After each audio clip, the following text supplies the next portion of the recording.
Irritable bowel सिन्ड्रोमको बारेमा चाहिँ मलाई धेरैजनाले इन्क्वायरी गर्नुभएको छ। आज चाहिँ मैले के गरेर मेरो इरिटेबल बाउल सिन्ड्रोमलाई बेटर बनाएँ, मलाई के कुराले हेल्प गर्यो भनेर तपाईँहरूलाई एक्सप्लेन गर्छु। By the way, this is not medical advice and I'm just explaining what worked for me and it might not work for you. So please see your doctor before trying anything.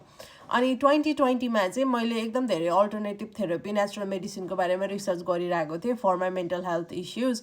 अनि त्यतिखेर चाहिँ मैले naturopath भेटाएँ युकेमा। उहाँहरूले चाहिँ doctor L विल्सनको mineral rebalancing therapy गराउनु हुँदो रहेछ। अनि उहाँहरूले चाहिँ यस्तो हेयरबाट हेयर मिनरल एनालाइसिस गर्नु हुँदो रहेछ क्या। अनि एभ्री 3 मन्थमा you have to do this test for a year.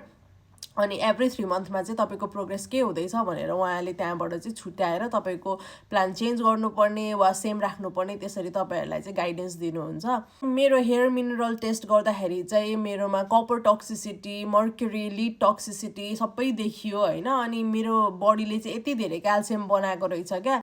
अनि बडीले चाहिँ त्यति धेरै क्याल्सियम किन बनाउँछ अरे भन्दाखेरि यदि तपाईँ एकदम ट्रमाटिक सिचुएसनबाट गइराख्नु भएको छ, एक्सिडेन्टमा पर्नुभयो, त्यसलाई चाहिँ मर्न नदिनको लागि तपाईँको बडीले यति धेरै क्याल्सियम रिलिज गर्छ अरे। अनि त्यसले चाहिँ तपाईँको सेलको वरिपरि क्याल्सियम सेल बनाउँदो रहेछ। अनि त्यो क्याल्सियम त एकदम स्ट्रङ हुन्छ, तपाईँको बोन्सहरू पनि क्याल्सियमबाट बनेको हुन्छ। त्यस कारणले गर्दाखेरि चाहिँ तपाईँले खाएको न्युट्रिसन चाहिँ तपाईँको सेलभित्र छिर्न पाउँदैन रहेछ until and unless you detox that calcium out of your cells. अनि त्यहाँ अरू धेरै कुराहरू छ जुन चाहिँ म एउटा भिडियोमा एक्सप्लेन गर्न सक्दिनँ। अनि उहाँहरूले त्यो रिपोर्ट ल्याएर चाहिँ मलाई एक्सप्लेन गर्दाखेरि चाहिँ मेरो कुण्डली खोलेर एक्सप्लेन गरे जस्तै फिल भएको थियो क्या। मलाई मिनरलहरूको रेसियो कस्तो छ, तपाईँको चाहिँ के को टक्सिसिटी छ बडीमा भन्ने कुराले पनि तपाईँको नेचर, तपाईँको क्यारेक्टर कस्तो हुन्छ भन्ने कुरा छुट्याउँदो रहेछ। They are literally explaining my life from a hair mineral analysis test भन्ने जस्तो फिल भइरहेको थियो मलाई।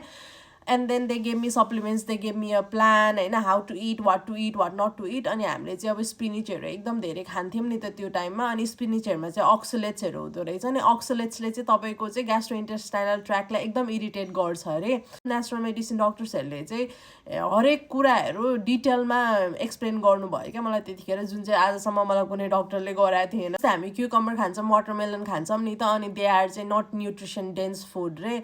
त्यसमा चाहिँ एकदम धेरै पानीहरू हुन्छ, त्यसमा राम्रो न्युट्रिसन पाउँदैन। त्यसको बदलामा चाहिँ के अरू न्युट्रिसनल फुड खाने भनेर पनि उहाँहरूले मलाई सिकाउनु भयो है। अनि मलाई कन्स्टिपेसनको इस्यु पनि थियो नि त। a lot of people who have magnesium deficiency are constipated रे क्या। अनि म्याग्नेजियमले त तपाईँको नर्भस सिस्टमलाई पनि काम गराउँछ, तपाईँको बडीलाई रिल्याक्स गराउँछ, तपाईँको सिस्टमलाई रिल्याक्स गराउँछ नि त। कोही मदर चाहिँ प्रेग्नेन्ट हुनुहुन्छ अनि प्रेग्नेन्सीको टाइममा उहाँ म्याग्नेजियम डिफिसियन्ट हुनुहुन्छ भने उहाँको बच्चालाई पनि लाइफभरि म्याग्नेजियम डिफिसियन्सी देखिन सक्छ भनेर पनि एक्सप्लेन गर्नुभयो होइन। अनि म्याग्नेजियमले चाहिँ तपाईँको एभ्रिडे टोइलेट जाने होइन, तपाईँको डाइजेस्टिभ ट्र्याकलाई सुध गर्ने, रिल्याक्स गर्ने, तपाईँको बडीलाई रिल्याक्स गर्ने, तपाईँको नर्भस सिस्टमलाई रिल्याक्स गर्ने सबै काम म्याग्नेजियमले गर्दो रहेछ होइन। अनि हरेक मिनरलको चाहिँ के फङ्सन हुन्छ बडीमा भनेर त्यो कुरा पनि उहाँहरूले मलाई एक्सप्लेन गर्नुभयो। मलाई त्यो प्रोग्रामले यति हेल्प गर्यो कि I got off all my medications. अनि एक्कासी फेरि 2022मा मलाई ग्यास्ट्रो इन्टेस्टाइनल इस्यु भयो। ग्यास्ट्रो इन्टेस्टाइनल इस्यु भइसकिसकेपछि चाहिँ उहाँले मलाई सर्टेन कुराहरू खान गर्न भन्नुभयो होइन।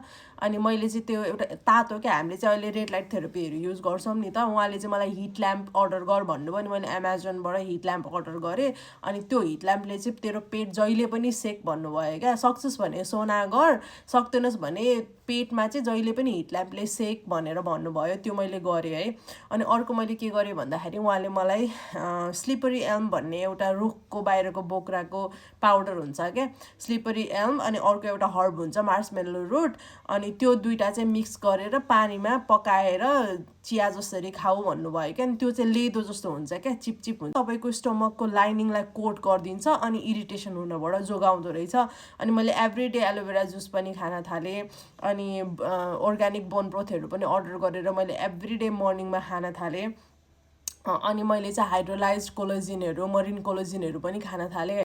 त्यतिखेर मैले अर्को कुरा के सिकेँ भने हामीले प्रोबायोटिक्स किनेर त खाइरहेको हुन्छौँ, तर त्यो प्रोबायोटिक्सहरू चाहिँ हाम्रो स्टमकको एसिडलाई चाहिँ ह्यान्डल गर्न नसक्ने खालको प्रोबायोटिक्सहरू हुन्छन् रे क्या। अनि हाम्रो कोलोनसम्म त्यो पुग्दैन रे कहिले पनि। कारणले गर्दाखेरि चाहिँ उहाँले चाहिँ मलाई अर्कै खालको प्रोबायोटिक रेकमेन्ड गर्नुभयो, त्यसको नाम चाहिँ स्पोरबायोटिक थियो। अनि स्पोरबायोटिक चाहिँ यस्तो तरिकाले बनाएको रहेछ कि त्यसले चाहिँ तपाईँको स्टमकको एसिडलाई चाहिँ ह्यान्डल गर्न सक्ने र त्यो चाहिँ तपाईँको कोलोनसम्म पुग्न सक्ने भएको कारणले गर्दाखेरि चाहिँ त्यो खानुपर्ने रहेछ। अनि त्यो पछाडि मैले घरमै साउरक्राटहरू बनाएँ। अनि धेरै एसिडिक खानेकुराहरू नखानु, साउरक्राटहरू त अब अमिलो हुन्छ नि त, धेरै नखानु, किम्चीहरू धेरै नखानु, तर अलिअलि खाँदा हुन्छ भन्नुभयो। मैले खाइरहेको थिएँ, मैले फुड ह्याबिट्सहरू चेन्ज गरेँ। अनि बिस्तारै म बेटर हुन थालेँ। त्यतिखेर मैले सप्लिमेन्ट्सहरू पनि खाइरहेको थिएँ, magnesium, calcium, zinc, vitamin C. पहिला मैले फ्रुट्स र पानी मात्र खाएँ 1 महिना जस्तो त। अनि त्यो पछाडि एकदम ब्ल्यान्ड खानाहरू खाइरहेको थिएँ। After 8-9 months I fully recovered and I got better. अनि त्यो टाइममा उहाँले मलाई एउटा दबाई पनि रेकमेन्ड गर्नुभएको थियो। त्यो दबाईको नाम चाहिँ केटोटिफ्यान थियो होइन। अनि केटोटिफ्यान चाहिँ एकदम धेरै नेचुरल मेडिसिन डक्टरहरूले युज गर्नु हुँदो रहेछ। यदि कसैलाई लिकी गटको इस्यु छ भने चाहिँ केटोटिफ्यानले चाहिँ गट लाइनिङलाई चाहिँ रिकभर गरिदिँदो रहेछ। अनि त्यो पनि मलाई दिनुभएको थियो 1 mg को बिहान र बेलुका खानालाई फर अलमोस्ट 1.5 months। त्यो एल-ग्लुटामिन भन्ने एउटा सप्लिमेन्ट हुँदो रहेछ जुन चाहिँ हाम्रो बडी बिल्डरहरूले खानुहुन्छ। किन एल-ग्लुटामिनले चाहिँ तपाईँको इन्टेस्टाइनल मसल्सहरूलाई चाहिँ हेल्प गर्दो रहेछ बिल्डअप गर्नलाई होइन, स्ट्रङ बनाउनलाई।